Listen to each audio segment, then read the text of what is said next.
All my loving students, good evening, नमस्ते, वाहिगुरु जी का खालसा, वाहिगुरु जी की फतेह, वालेकुम सलाम। स्वागत है आपका आपके 10th क्लास मैथमेटिक्स के चैनल में जिसका नाम है @फ्यूचर सेवर अकेडमी।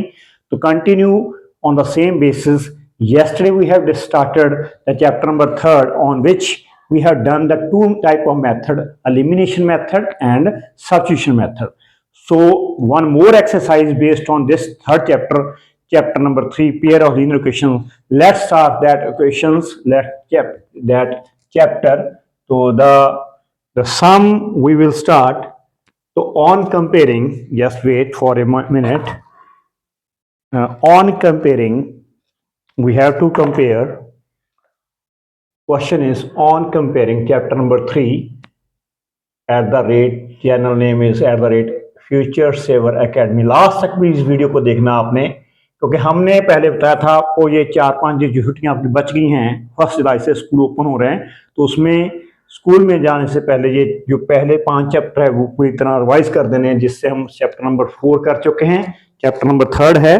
तो यो ऑन इसको कंपेयर करना है A1 over A2, B1 over B2, C1 और C2 को कंपेयर करके हमने बताना है कि ये इंटरसेक्ट करती हैं लाइंस किसी के पॉइंट के ऊपर। मैं बताऊंगा इसकी जो कंडीशन होगी बहुत सिंपल है, जहां पैरेलल हैं, जहां पैरेलल होगी और जहां होगी आपकी कोइंसाइडेंट। तो ये चेक करना है ये रेशियो, ये रेशियो है क्या हम बताते हैं। तो क्वेश्चन है आपका 9 स्टेटमेंट दी हुई आपको 9x + 3y + 12 = 0, और दूसरी है आपकी 18x + 6y + 24 = 0। तो what we have to compare, we have to compare the first equation this with a1x + b1y + c1। Means जो x का कोएफिशिएंट है वो a1 होगा पहली इक्वेशन में, y का कोएफिशिएंट है जो नंबर है वो b1 होगा, और जो कांस्टेंट है वो c1 होगा। इसी तरह दूसरी इक्वेशन में जो x का कोएफिशिएंट है वो a2 होगा, इससे कंपेयर कर लेंगे हम, a1 a2 बन गया, ये b2y बन गया, ये c2।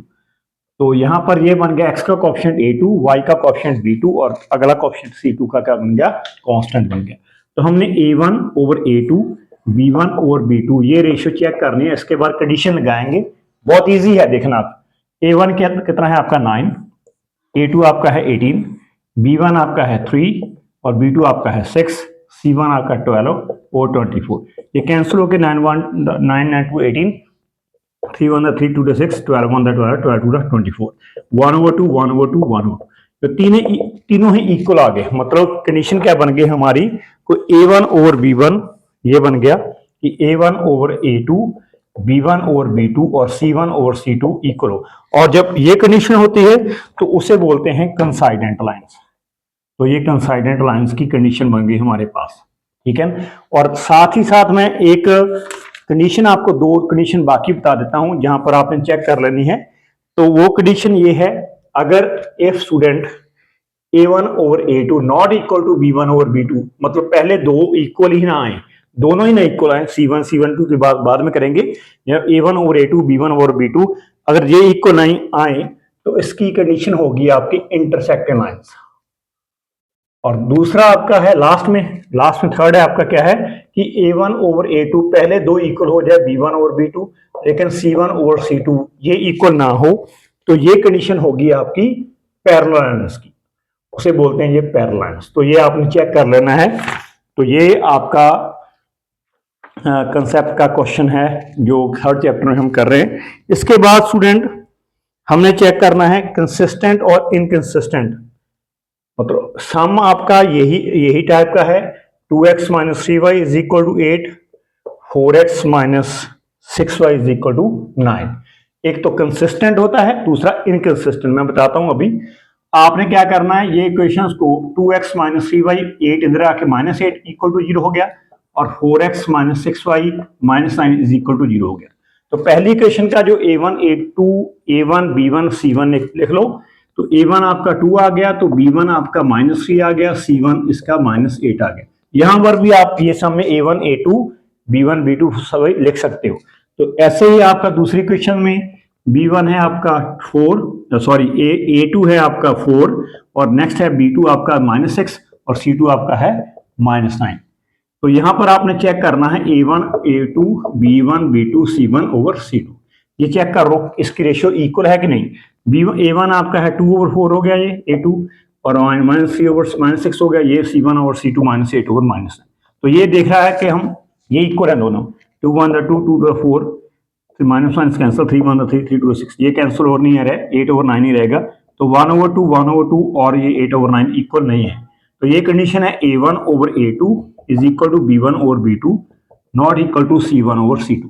अगर ये कंडीशन एक्ट करेगी, एग्जिस्ट करेगी कि पहली दो इक्वल हो जाएं और तीसरा इक्वल ना हो, उसे हम बोलते हैं कंडीशंस को no solution of parallel lines, और no solution of parallel lines को हम बोल देते हैं इक्वेशंस को, हम वो पैरेलल लाइंस को हम देखते हैं कि कंसिस्टेंट बोलते हैं कि इनकंसिस्टेंट बोलते हैं। लेट्स यस, इसको हम बोलेंगे इनकंसिस्टेंट।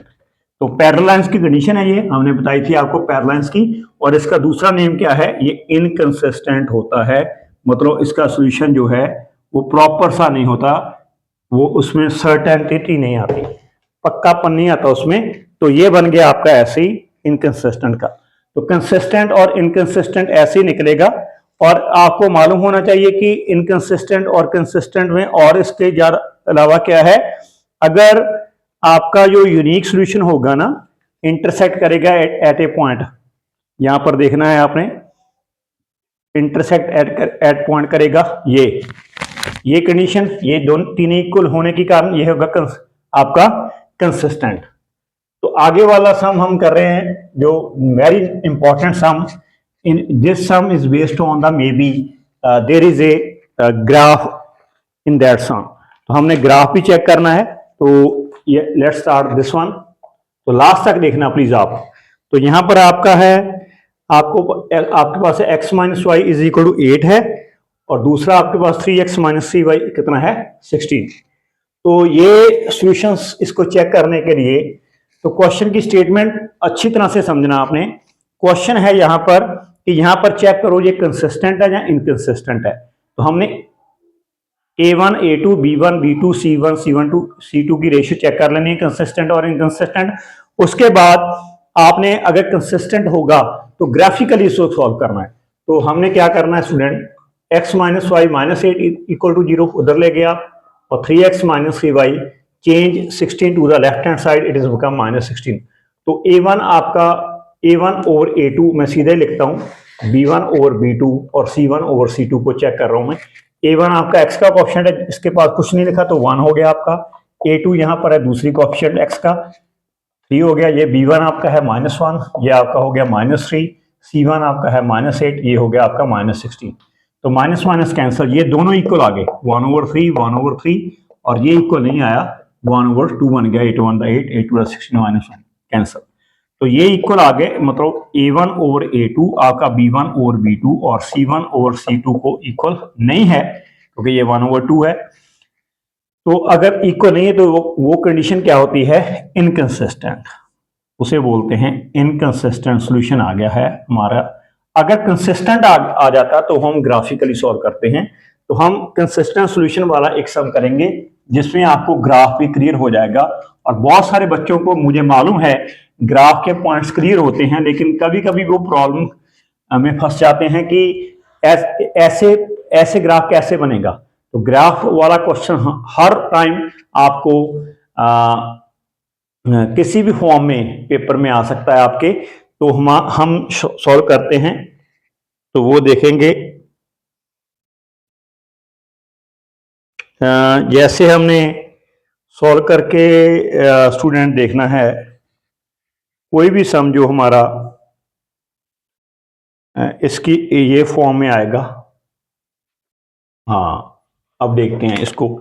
तो ये सम देखो आप, यहां पर आपका हो गया x plus y is equal to 5, और दूसरा आपका है 2x plus 2y is equal to 10।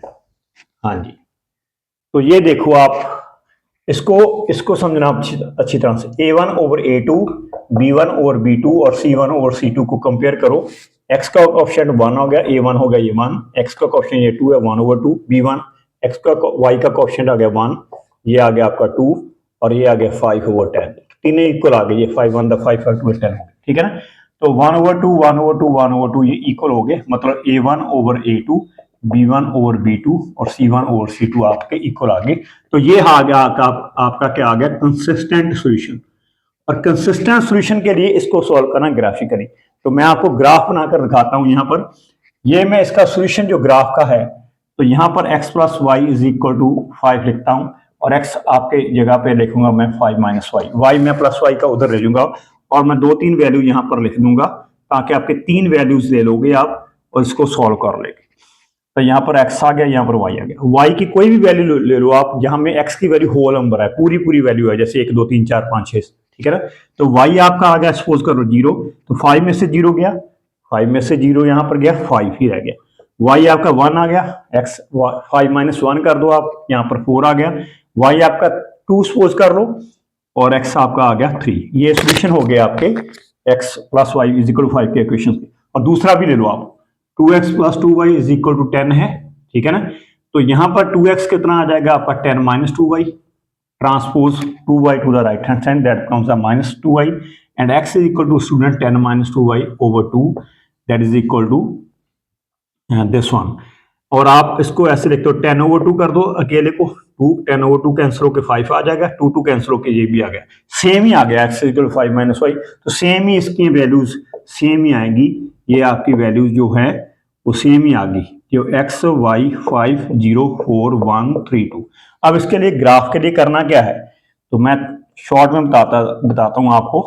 Short में मतलब थोड़ी सी स्पेस कम है, लेकिन बताऊंगा अच्छी तरह से, ठीक है ना, आप अच्छी तरह से समझना।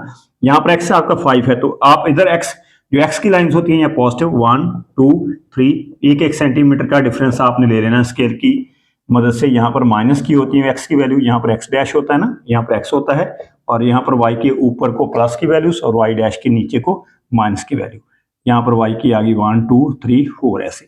तो x आपका 5 है, y 0, x 5 यहाँ पर ही लगेगा, y 0 आपने छोड़ देना है, क्योंकि 0 पॉइंट एक ही पॉइंट को लोकेट करता है, ये 5 आ गया।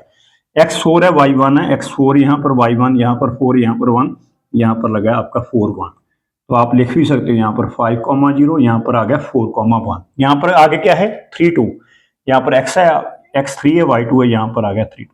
तो आपको मालूम है कि ये क्वेश्चन के लिए भी यही पॉइंट है, और ये क्वेश्चन के भी यही पॉइंट है। तो आप इस लाइन को ऐसे मिला दोगे, और दूसरी लाइन को उसके ऊपर से थोड़ा सा और डार्क कर दोगे, ताकि शो हो जाए एग्जामिनर को, टीचर को, कि यस ये सॉलिड लाइन शो कर रही है कि दोनों इक्वेशंस के ग्राफ और लाइंस एक के ऊपर रिपीट करती है। तो ये था आपका आज का टॉपिक। हमारा टॉपिक ये 3rd चैप्टर भी ऑलमोस्ट खत्म है। आने वाले दिनों में हम फिर और नया चैप्टर शुरू करेंगे, मतलब रिपीट करेंगे। छुट्टियों में आपने जरूर अच्छी तरह से समझना।